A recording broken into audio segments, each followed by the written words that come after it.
surat 4 ayat 66 sampai 68. Jadi ada kalimat, saya ingatkan, ada kalimat tentang jihad. Siapa tahu baca di Al-Quran, orang yang mati berjihad, apakah karena membunuh atau dibunuh, dua-duanya dijamin masuk surga.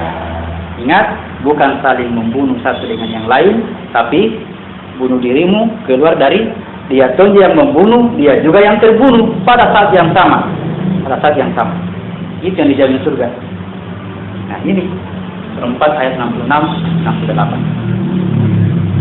68. Dan sekalipun telah kami perintahkan kepada mereka, bunuhlah dirimu atau keluarlah kamu dari kampung halamanmu.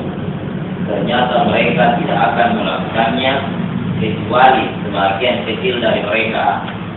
Dan sekiranya mereka benar-benar melaksanakan perintah yang diberikan, niscaya itu lebih baik bagi mereka dan lebih menguatkan iman mereka. Imannya lebih kuat. Lanjut.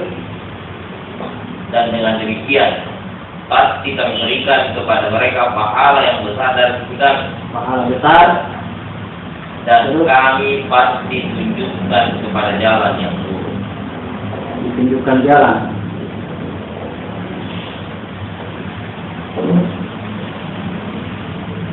Bunuh dirimu, keluar dari kampungmu.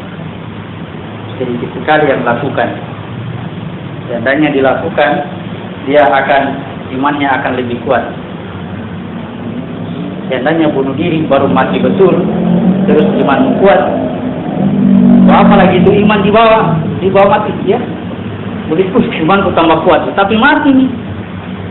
Berarti bukan mati betulan. Imannya lebih kuat, imannya bertambah kuat, bukan mati betulan. Diberikan pahala yang besar, ini pahala jihad. Pahala jihad. Ditunjukkan jalan yang lurus. Ya. Berarti dari gelap kepada cahaya, baru ditunjukkan kepada jalan yang lurus. Jadi bunuh diri itu adalah keluar dari kegelapan menuju cahaya. Harus terjadi kematian di situ. Dengan teknik, kalau Al-Quran ngomong begini, ya jangan buat cara sendiri, teknik sendiri. Bunuh dirimu, keluar dari kampungmu, bikin aturan sendiri. Keluar dulu dari kampung, tinggalkan anak istri, pasangi ini apa ini, baru pergi di mall, mallnya orang-orang, baru ledakan diri, tabale, bunuh dulu dirimu di situ, baru keluar dari kampungmu, cari orang-orang kafir. Mati memang sebelum ke sana, jangan dibalik. Itu pelajaran. Jangan terjun dari ketinggian, ya, karena putus asa kecewa ambil jalan pintas. Jangan minum racun, bukan begitu caranya. Nanti diajarkan melalui teknik-teknik Al-Quran. Syariat Musa mengajarkan bunuh diri. Surat 2 ayat 54. Syariat Musa. Surat 2 ayat 54. Dan ingatlah ketika Musa berkata kepada kaumnya, wahai kaum, kamu benar-benar telah menzalimi dirimu sendiri dengan menjadikan anak sapi sebagai sembahan. Karena itu, bertobatlah kepada kamu dan pulang dirimu. Itu lebih baik bagimu di sisi penciptamu. Dia akan menerima tobatmu. Sungguh, dialah yang maha menerima tobat, maha penyayang. Perintah Musa kepada kaumnya, kamu itu sudah menzalimi dirimu sendiri karena menyembah patung anak sapi, tanda kutip, patung anak sapi, tanda kutip. Gara-gara sapi betina ini kita lahir kayak begini, gara-gara sapi betina. Ada nanti patungnya, dia terbuat dari emas. Kalau ada angin bertiup, dia bunyi. Patung anak sapi. Ini kode-kode semua ini. Ingat kemarin dari diri yang satu, saya kasih gambaran saya. Dari diri yang satu, keluar aku, kemudian aku diantar oleh ruh. Kemudian ini dan jiwa ini dari diri yang satu muncul pasangan. Ingat rumusnya ini, dari pasangan ini muncul wadah. Ini umatnya Musa. Ini Musa. Ini Isa. Ini Muhammad. Rumusnya dulu ya, rumusnya.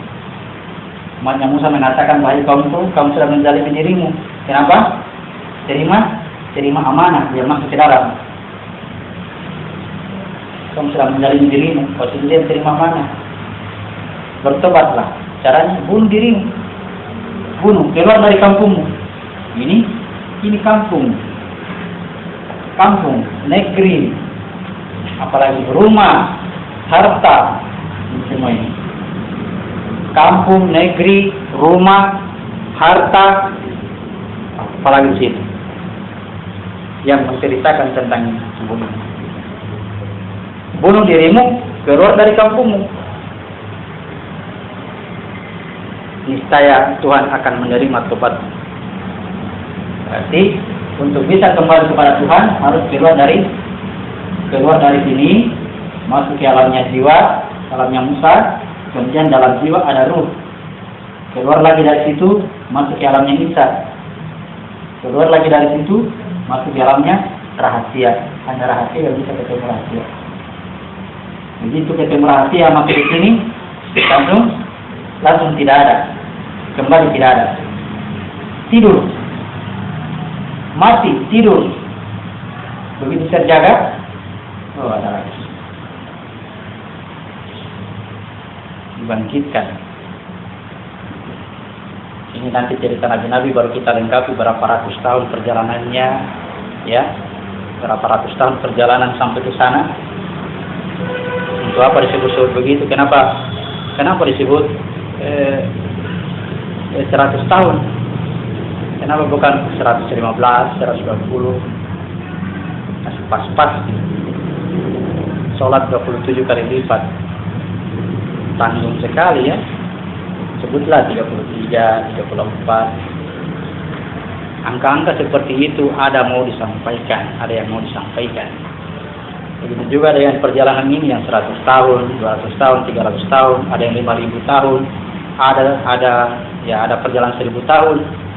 Apa bedanya 1.000 tahun yang 1 tahun? Apa bedanya? Karena di wilayah gaib itu tidak terikat ruang dan waktu. Mau 1.000 tahun, mau 1 tahun, mau 1 jam, sama ji.